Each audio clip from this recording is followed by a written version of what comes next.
Hi, this is David with EV World News. We're talking about electric vehicles, green energy, and the stock markets. And I'm here today with Bill Moore, our editor and founder. How's it going, Bill? Ahoy, matey. I'm wearing my Constitution, yes, yes, Nice. Constitution hat this morning. Nice. I love it. I love it. Well, we've talked about sailing ships on here a few times, haven't we? Well, yeah, that's in fact back behind that bookshelf. I have all of the Patrick O'Brien novels that written about the British age of sail and Napoleonic period and things like that. So, All right. Well, let's start out talking. So, we hear about Ford losing money on every EV. So, at one point they were losing something like $33,000 per Mach-E or F-150 Lightning they were selling. I know they've gotten that number down to where it's in the 20,000s now, but it's still a crazy yeah. amount. But they've had, they've hired a former Tesla executive, Mm-hmm. and they've got this thing they're calling it the Ford Skunk Works. Yep. And anyways, ex-Tesla Ford Advanced EV development boss Alan Clark is leading a Ford Skunk Works project to develop a low-cost electric vehicle, TechCrunch learned. Now, CEO what I want you to do when we get a little further in here, is go back to the image at the top of the page, because therein is a whoop, not that one. Where's the? Oh, keep I might going. have a different article, Oh, but so it's part of a third generation EV is what they're working on. Ford declined to provide a lot of details on the project or the timeline, but based on Jim Farley's comments on Tuesday and a year ago, it's likely the Skunkworks project is focused on cost, smaller EVs, and efficiency, including the battery. Well, it's tough because you look at the Mach-E's are expensive. They're supposed to be something, I think it'd be like $40,000, but in reality, on the oh lots, they're no. 65 or Yeah, more. yeah, yeah. And then you look at, the Ford F-150. Let's not even talk about EVs. I mean, let's just talk about the F-150 just in general. You'd be hard pressed to find a four-door, 6-foot bed, gas-powered F-150 at any trim level for less than $60,000. Never mind the fact that they added more for the electric one. And so it's really a pricey purchase. And they have to be able to make enough that the volume justifies what they're doing. Ford isn't doing the gigapress yet like the others, like GM and Tesla are doing. But I thought this was interesting. So we're Well, adjusting our, yeah, go ahead. yeah. I was Go going to ahead, say Bill. if you can go to the Autotopian page on that particular story, it says Tesla's big bet on a cheap EV. Tesla? Yeah, well, I'm sorry, God, Tesla. On my brain, Ford's big bet on a cheap EV. That's an Autotopian. And therein is the story about the skunk works and so on that I'd like to delve I'm not into. I'm not finding it, Bill. I'm Okay, not well finding it. let me can I go to my page? Yeah, yeah. Let's see Just what happens when we do this. Okay, let's see here. Share screen. Okay. Um Come on. Don't need that. There it is. Okay, can you see that? well, it's not up yet. Oh, let me. I got to do something here. There it is. Okay. Ooh, Yeah, so I want to take you back in time because interestingly they picked Autotopian picked this picture as the example of a skunkworks project. When do you think this was created? like 10 years ago. 20 years ago. I mean, this actually looks like there should be a steering wheel on both sides. Like in the for the back, because it looks like all the car. Instead of reversing the car, you just spin around, grab the other steering wheel, and go Yeah, the other direction. exactly. Well, no. So this is the Ford Model U. If you go through the English alphabet, it's A, B, C, and so on. T and then U. and this was called the Model U, and this was developed in cooperation with a very famous designer called Bill McDonough, and I've interviewed Bill and met him on a couple of occasions. And the idea was to create a car that was sustainable and had all these wonderful features. For example, you see there, the combined suicide doors and the seats that spun around, and the materials that were used in it were completely recyclable. This was the Model U, introduced in 2004. Oh, wow. Now, if Ford, kind of like General Motors, when General Motors General Motors had a 30-year lead over everybody, and they killed it when they killed the EV1. Well, the same thing kind of happened here. Ford just never seemed to go anywhere with the a number. I should have worn my think cap instead of my Constitution cap. But anyway, so they this project unfortunately didn't go anywhere. But can you imagine this as just a simple, nice, cheap electric runabout that they could have had 20 years ago? Instead, they decide to build a great big monstrous pickup truck, or they use that platform. They decide to kind of rename and rejigger the Ford Mustang as the Mach-E. And then they build a Transit, and that's it. Just think what they could have had they just carried through with this concept.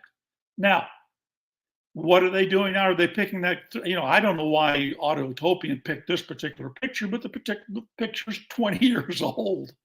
So who knows? They've had these opportunities, put in their lap, and then they, for whatever reasons, the bean counters or whoever said, nah, don't want to go that direction, and they could have gone this direction and been a leader instead of a follower. So, commentary. At least he didn't pick the picture of that Russian EV that we saw a while back that looked like it was out of the movie Cars. Yeah, well, do you notice how similar that the Model U is to the Honda car that the electric concept car, or the electric car they introduced? I forget the name of it. It's so forgettable, unfortunately, but it's very similar kind of concept. The other thing I wanted to comment too is on Skunk Works. Now, you know what Skunk Works refers to, right? I mean, the first thing Lockheed Martin. Lockheed Martin. So I looked that up, and of course, its origin is in the Little Abner comics strip, started in the late 1930s and ran through to the 1960s. I used to read it every Sunday, in the Omaha World Herald when I was a kid growing up. Can you explain to our listeners what a newspaper is? Oh, gee, it's a bunch of paper on which things are printed, right? Cheap newsprint, right? That ran through this machine that stamped letters that were all strung together so you could read them. That's a newspaper. I saw this picture once showing how we've evolved from everybody sitting on the subway with their newspaper in front of them, all the men dressed in their suits wearing them. Right. So they're all now just sitting there looking at their phone. At their phones. Oh, yeah. Yeah. Well, I don't necessarily object to that. That's saving a few trees, right? Right. But so the Little Abner Skunk Works thing, that came out of, there's Little Abner and Daisy May and all that gang lived in a village in fictional village in Kentucky called Dog Patch. And outside the confines and deep in the woods of Dog Patch, or behind Dog Patch, was this mysterious factory, right, where things were brewed that smelled of skunk. Oh, geez. Yeah. Well, and so that's one of the engineers that was hired by Kelly Johnson to work on. In this case, it was formed in 1943, Lockheed Martin, to build the Lockheed Martin P-80, right? The America's first, no, not technically first. Bell's was first, but to build the P-80 Shooting Star. So that's how that term originated. But it came out of this foul-smelling thing. They're in the fictional village of Dog Patch. Now, we could speculate that what was really smelling in the woods was Sasquatch, Bigfoot, because they're reputed to smell like skunk. They've probably been sprayed a few times, right? But we won't go there. Yeah. You know, what's kind of interesting is Ford hasn't been able to make money yet on the EVs, but they have certainly made significant investments, Oh yeah. And they're continuing to. And they realize, they see the writings on the wall. Just something that isn't really on our topic, but so there's only 3 EV companies.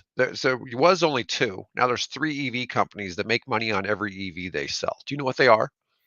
Well, I would assume Tesla, of Okay, course. that's one. I would Dun, think dun, probably dun, dun, dun, BYD. dun, dun. You got 2. You're 2 for 2. Okay, and the The other third would one's going to be be tough. BMW. Nope, further north. We'll just say further north. Further north than BMW, Volkswagen. You've got the right first letter. It's further north, though. First letter V. Dun, Having dun, a clue. dun, dun, dun, dun, dun. No, Volvo. Oh, sure. Yeah. So Volvo just announced Duh. that they Yeah. are making money on every EV.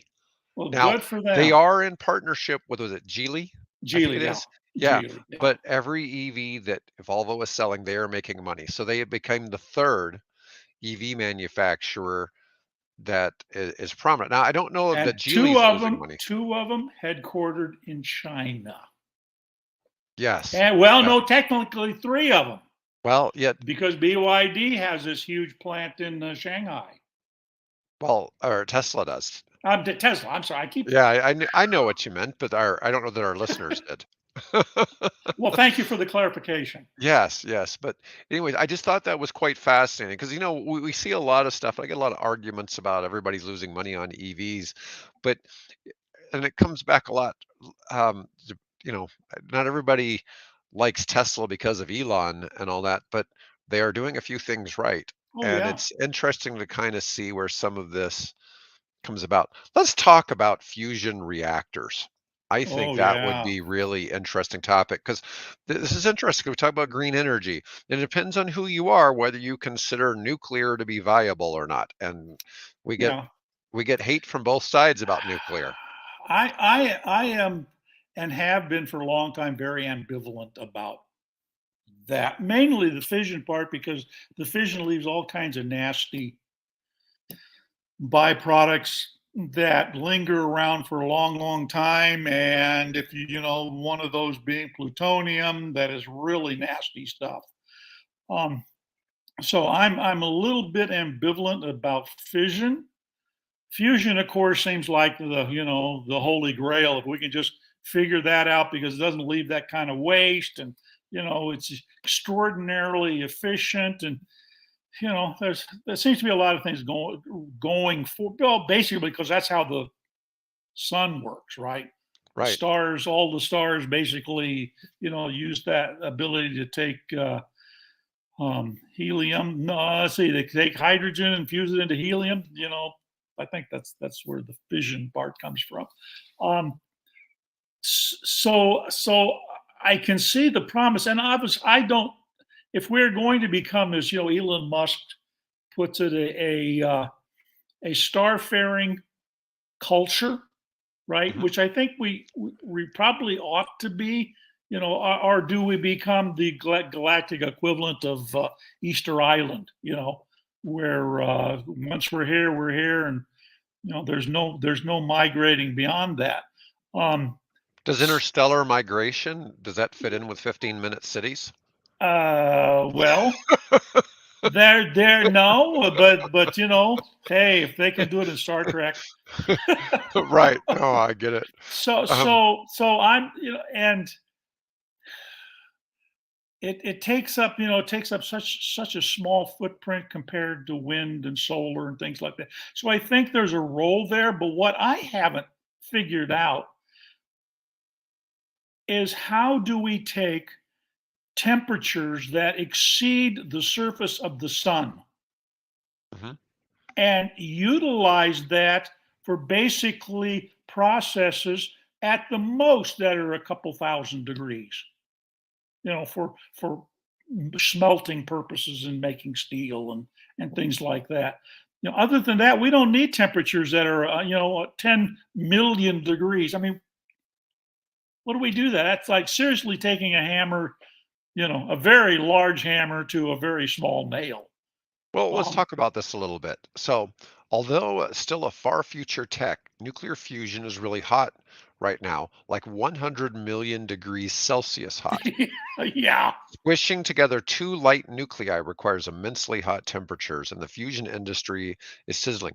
There's 40 fusion companies now in the world, 25 Hmm. of which are in the US. I'm surprised there's any not in the US. Um, one of the big drivers is the Lawrence Livermore National Laboratory, National Ignition Facility. They achieved ignition in December of 22, meaning that for the first time ever, scientists were able to create a fusion reaction, produce more energy than was used to create the reaction in the first place. And I'm curious where this is headed. A fundamental obstacle to realizing a fusion energy source has been the ability to control and heat a plasma to the conditions required for ignition and to confine the plasma Hmm. at these conditions over long enough time scales such that more fusion energy is produced than what was supplied to initiate the reaction. It's like nuclear fusion is like fission, but in reverse. Yeah. Instead of Oh, splitting something apart, which takes you're enormous combining it, amount of energy, you're basically taking two things and smushing them combining them. together, and in that process generating enormous amounts of heat, way beyond the surface of even the sun. Now I guess if we got down in deep into the core of the sun, we'd see those kind of temperatures. But so it's I know we need it. I just hope we can develop it in a safe, sane, responsible way. Of course, then maybe there's a black swan event where we figure out how to tap, the 0 point energy field and all that kind of stuff. So, or And we can somebody fold finally goes to an asteroid and brings back a sample of dilithium, right? or we figure out how to travel through the stars by, what they call it, where you fold, Yeah, right, two right. Yeah. places instead of You having to travel from point fold A to energy. point B, you Exactly. just bring them closer. Those You aliens are getting here somehow. And Yeah. it's not with chemical rocket fuels. So who Well, we knows? don't know that. We don't know that. I mean, a lot of people suspect Elon's an alien. He's just Well, enjoying life here on I have this to planet. talk to his mom and dad about that. Right. Well, you never know. You never know. Okay, so I got something Oh, that's the other thing though, I should point out there, because there were two fusion events. The second one was over in England, where they are shutting down their fusion experimental reactor thing over there. And the last time they ran it, they were able to run it, instead of for half a second, they were able to run it, I think, for 5 seconds, something like that. You'll have to go back and read the article, but basically, they're shutting this thing down, but it achieved a remarkable record, with that one with the last run. So stuff's happening, like you said, 45 companies that are working on this, and at some point, I'm sure the Chinese will come up with a breakthrough and we'll run see. the world. It's interesting to see how that plays out. Okay, so this is kind of an interesting article. I really didn't know what to think about this because worldwide we see that 90% of EV purchasers, because the United States is way behind in EV adoption compared to Mhm. Europe and China, but worldwide 90% of EV buyers, when they get another vehicle, they go back to another EV. But in the United States, it's different. And this was kind of interesting. I'm not really sure what to think about this particular study, but this came from S&P Global Mobility. And their argument is that people aren't necessarily returning to an EV after they've bought it. Now, this is here in the United States, and it's really that, but what they did was they excluded Tesla. So they decided that Tesla is a luxury brand and they were going to exclude it, but they kept BMW in the mix. Hmm. and Porsche. So I thought that was interesting. But so they chose to selectively take the 75% of Tesla owners that buy another Tesla, but they go to the others. Now, loyalty to going electric is dropping. And this comes from Power Nation TV. These guys have a huge following. These guys have a big following. I mean, they have just on YouTube, they have about 1.5 million subscribers. I mean, they're so this information goes out. Significant influencer. Yeah. Yeah, significant influence, that's for sure. And the percentage of drivers who are dedicated to going electric dropped from 81% in 2021 to 52% in 2023, regardless if they purchased a Tesla or a non-Tesla. But that's not, I looked up the article. The article stated something different on this here. The OEMs are spending huge amounts of money to develop EVs. So the last thing they want is for an EV owner to go back to ICE. Now, this is interesting because a lot of them swapped from an EV to a hybrid, and then a lot of them swapped to pickup trucks or large SUVs. And so a lot of it, so your EV drivers, especially Tesla, tend to be male, and it's quite likely a lot of them just changed stage in their life, and there may not have been a suitable solution for what they consider to be a suitable solution for what Yeah. they were looking at.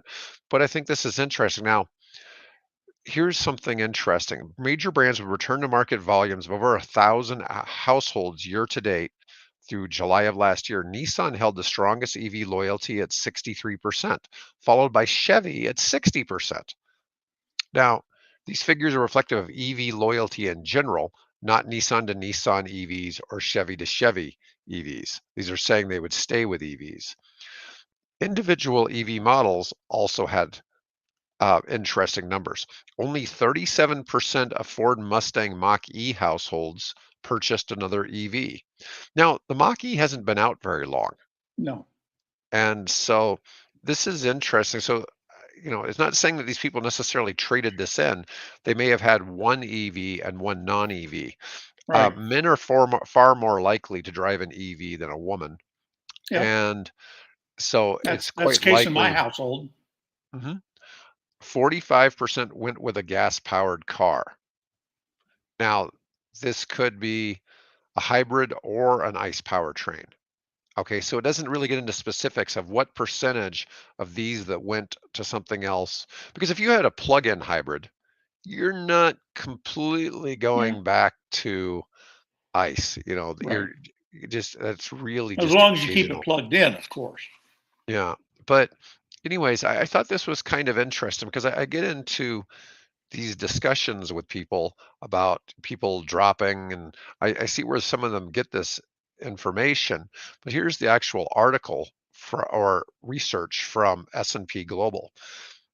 And 3 out of 4 luxury EV households stick with EVs, and they're branding Tesla to be a luxury EV. And here was basically what they considered to be loyalty rates based on year and quarter of the year. And you can see in the luxury space, the number has actually been going up.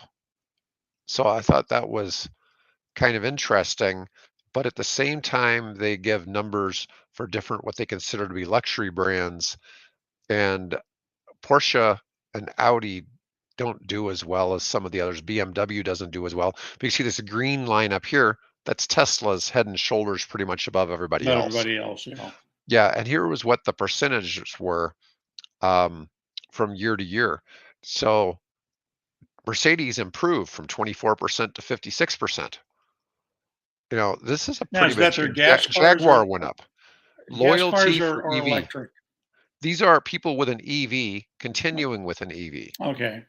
Now, I only recently found out the Jaguar even had an EV. Oh, So, yeah. Had one yeah, for quite a while, actually. yeah. So they're actually got a big number there of loyalty there. Tesla was, of course, number one. Audi improved. Porsche actually improved, but it's still pretty low. And BMW went down a little bit. And so I'm not really sure when that other article had, saying that people were going the other way. People It people are seemed selling their EVs and going back to gas. Yeah, and it doesn't really, that data doesn't, and that article don't, and the Doesn't seem research to paper support don't, that. doesn't really support that, but you could twist, and the way you phrase things, Yeah, you could say that, because it seems to be something that was predominantly a Ford and Chevy thing. Actually, Chevy was doing all right. It was Ford that it seemed to be people haven't really enjoyed the Ford EV experience. And Jim Farley's come out and talked about that. They've not done everything they thought they could. Now, what's funny about this? So Porsche, we were talking about this with the Taycan being their first EV, and now they got the Macan coming out as an all EV. But yep. one of their big problems, they've had a lot of trade-ins on the Taycan, and it's because it only had a 200-mile range to start with. And so my next topic is the 2025 Porsche Taycan, and or Taycan. Anyways, it's got some impressive numbers. 2.3 seconds 0 to 60, which makes it crazy fast. Has more range than it did before, and it only takes 18 minutes to charge. So Yeah. it's going to be a really or I'm sorry, Porsche has adopted some of the new There's there's charging headlines tech. to yeah, there's headlines to the effect that Tesla should watch out because this is going to become a serious competitor for them. Well, they've got a 105 kilowatt hour battery. Now, the German car manufacturers tend to understate their range. And so this has been interesting but Under it's, promise, over deliver. yeah, they've been really good about that, because the Yeah, BMW typically gets, most people report getting more than 10% more range than what they're rated at. But this is got a 246-mile range, which is about 50 miles more than it used to be. So that's a pretty significant jump. But one of the big things here is the charging technology. They're capable of using the 350 kilowatt the DC fast fastest charging at available. 800 volts. And so they're going to be able to charge in 18 minutes from 10% to 80%. And Yeah, in that particular case, you're talking about putting about 200 miles on the vehicle. Actually, that's probably more like about 185 miles, yeah. but that's Still a that takes significant you. improvement. What is that? Driving 60 miles an hour. That's 3 hours of driving nonstop. Mhm. Yep. And even the base model, that's 0 to 60 in 4.5. But that, Twice as fast as my Fiat. My yeah, Fiat's well, fast. yeah, well, the Taycan Turbo S has 938 horsepower, making it the most powerful production Porsche ever. Well, for the price tag, it Yeah, ought to be nice. Yeah, yeah, so um, and they're bringing the Macan, which is sort of a smaller SUV than the Cayenne, but it's a nice. It's still probably it's a good size SUV all the same, or a crossover, but they're going to start at 80,000, but they're bringing an all electric version of it next year. So now, our last topic for today, we're going to talk about the human health benefits of making one change to cities. yeah, And you wanted to talk about this. yeah. So we're seeing a trend now where more and more cities are closing off sections of the city, generally the center part of the city, to internal combustion engine vehicles, generally speaking. And this particular article is talking about the health benefits of after they've implemented this thing now for, I'm going to say at least half a decade, if not more, what they call their ultra low emission zone. So there are sections of the city of London, and they started off with a couple of the boroughs, and then they've expanded. I think it's virtually all of the city of London now, where if you drive an internal combustion engine, you can still drive it. You just have to pay the equivalent of about $16 a day to drive in that part of the city of London. And they've finally now, after about 3 years, begun to measure the results of that. And there have been significant decreases in the amount of particulate matter in the order of 200 tons reduction in particulate matter, which is the little extremely fine micro sized, carbon particles that are coming out the tailpipe of a diesel or a gasoline engine vehicle. And then also it's obviously had reductions in the amount of what we call NOx, or nitrogen oxide, which is the basic gas that mixed with sunlight becomes ozone, which is a health hazard. So by putting that into effect, you're discouraging people from driving an internal combustion engine vehicle in those parts of London, and it's starting to have beneficial effects on the citizenry that live and work there. Yeah, that's pretty crazy. 12 and a half UK pounds, or about Yep, 16 bucks a yep. day to drive. It's certain parts of the city. It's not the entire No, city. It's the it's city well center. now I think in reading the article there that it now is expanded to all of London. Now London obviously is a huge metropolitan area, so what boroughs it may be just those particular boroughs that are controlled by the Lord Mayor of London and the London Transport Authority. So there could be there are obviously a suburb, just like you and I live in Papillion, a suburb of Omaha.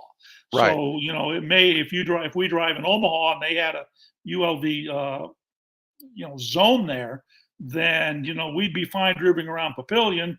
But if as soon as we go into the city there, we would have to pay $16 a day to drive there. Nice, nice. Yeah, that's a big thing. They're saying 5 million Londoners get to breathe cleaner air. Yep. I mean, that's a pretty big change. All right. Well, anyways, that covers all of our topics for today, Bill. Let me Good show stick today. one more if I don't think we talked Sure. about, and that's the city of Paris. Oh, okay. In conjunction with this, has closed off now 100 streets in Paris. You can no longer drive an internal combustion engine. They're restricted entirely to pedestrians and cyclists. And of course, the Olympics are part of that. Is the fact that the Olympics are coming there. This summer. But So no that's cars, permanent now. period. Not even electric No vehicles. cars, period. So that's kind of this is a trend we're seeing. Not necessarily here in car obsessed Omaha, but or America, but many of the cities in Europe are starting to implement this. I've seen something kind of interesting. So, I've been dealing with some folks that are bringing in low speed, or they're assembling low speed electric trucks here in the United States, and they're using them to provide delivery services. Yep. And now they're going to bring over a small electric car that is the same boat. It has a max speed of 50, and it's basically a highly tuned up golf cart device, because it's still an electric car. It has four doors and seats four, but it's going to have probably about 130-mile range kind of thing, and be Well, that's interesting to see how that does. Yeah. yeah, but it's going to be under $15,000. Yeah. So it's going to be very inexpensive, have very little operating cost for somebody who is doing deliveries. And, but it's also, once again, it's designed for these cities where the speed limits are lower. Yeah. So in the bigger cities, and it's kind of as an alternative, because you and I both know that not everybody wants to go around on a rented scooter or a rented bike. A lot of people like the protection of a car a little better. Yep. And this is a little bit of a step up. I still think there's some other things out there. We've looked at the vehicles, the three-wheelers that are made by the company. They're FUV. I can't remember what the name Yeah. of the company at the moment, but FUV is their ticker symbol. But Right. anyways, Out just in Oregon. yeah, out in Oregon, Yeah. and with two wheels in the front and one in the back, they're Right. all Right. electric, and those seem pretty cool, but they just haven't caught on. And Yeah. but the car would protect you from the elements too. Yeah. So whereas that three-wheeler did And not. we do have elements here. So Yeah, I'm just saying it's interesting kind of to see that. Omaha is a city where you can actually drive a little faster than, because we actually have a interstate network where the cars actually move. They're not just parked there and just waiting for the car. We're not bumper to bumper here. It's yeah. so rare. There almost has to have been an accident for that to happen here, because traffic flows so Yeah. smoothly. But we only have a population, I think the metro is like 800,000 versus, hmm you know, even if you went down to Kansas City, it's like 2.5 million. If you go to St. Louis, it's about 3.5 million. You know, we're not really that big of a town, we got most of the benefits and not as many of the negatives of a big urban area. So yeah, right? it's a good place to live. All right. Anyways, Bill, that's all we got for today. Okay, pleasure.